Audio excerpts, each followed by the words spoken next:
বিসমিল্লাহির রহমানির রহিম। আসসালামু আলাইকুম রহমতুল্লাহ।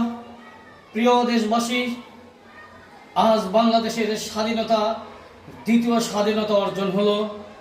আমরা স্বাধীন জাতি হিসেবে আজ থেকে বাংলাদেশ তথা সমগ্র বিশ্বে আমরা বাংলাদেশ স্বাধীন জাতি হিসাবে পরিচিত। এই স্বৈরাচার সরকারের হাত থেকে আজকে আমরা মুক্ত।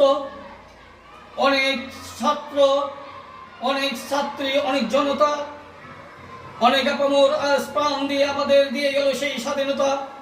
তাদেরকে আমি শ্রদ্ধা ভরে স্মরণ করছি আজকে এই স্বাধীনতা লগ্নে।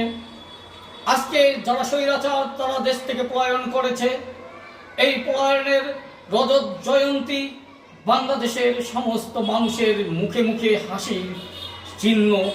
আমি উদারত আহ্বান রাখবো ছাত্র জনতাকে এরকম বহিঃশত্রুর হাত থেকে, বাংলাদেশের অভ্যন্তরে যে বহিঃশত্রু, সেই বহিঃশত্রুর হাত থেকে আমরা বরাবরই বাংলাদেশকে রক্ষা করে যাব। বাংলাদেশের মানুষকে জীবন্ত দিয়েছি, আরো দেব, রক্ত দিয়েছি, আরো দেব। ইনশাল্লাহ বাংলাদেশকে স্বাধীন করে ছেড়েছি, ছাড়বো, ইনশাল্লাহ ছাড়বো।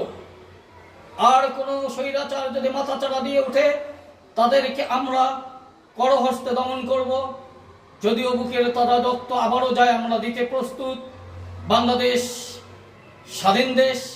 আজকে বাংলাদেশের আর এক স্বাধীন পতাকা উঠবে, সেই স্বাধীন পতাকায় লিখে থাকবে বাংলাদেশ দ্বিতীয় মুক্তিযুদ্ধের কথা। যে মুক্তিযুদ্ধের পাকা বাহিনী হচ্ছে বাংলাদেশের অভ্যন্তরে শেখ হাসিনা স্বৈরাচার নামে সেই স্বৈরাচার আওয়ামী যুবলীগ ছাত্রলীগের জনগোষ্ঠী। আজকে তাদেরকে বাংলাদেশের মানুষ, বাংলাদেশের ছাত্র জনতা, বাংলাদেশের কৃষক শ্রমিক যেভাবে প্রত্যাখ্যান করেছে, ইনশাআল্লাহ বরাবরই তাদেরকে সেভাবে প্রত্যাখ্যান করবে বাংলার মানুষ। আজকে সকল যে ছাত্রগণ আজকে শহীদ হয়েছে তাদের রুহের আত্মার মাগফিরাত কামনা করছি, এবং যারা বেঁচে আছে তাদেরকে অন্তরের অন্তরস্থল থেকে কৃতজ্ঞতা জ্ঞাপন করছি। এবং যে ছাত্ররা, আমাদের ছেলেরা, আমাদের সেই কোমলমতি ছাত্ররা যারা আজকে আহত হয়েছে তাদের প্রতি সমবেদনা জ্ঞাপন করলাম এবং মহান আল্লাহর দরবারে তাদের সুস্থতা কামনা করছি। বাংলাদেশ দীর্ঘজীবী হোক। বাংলাদেশের ছাত্র জনতা, কৃষক শ্রমিক, আপামর সমস্ত মানুষের দীর্ঘায়ু মঙ্গল কামনা করছি। আল্লাহ হাফেজ।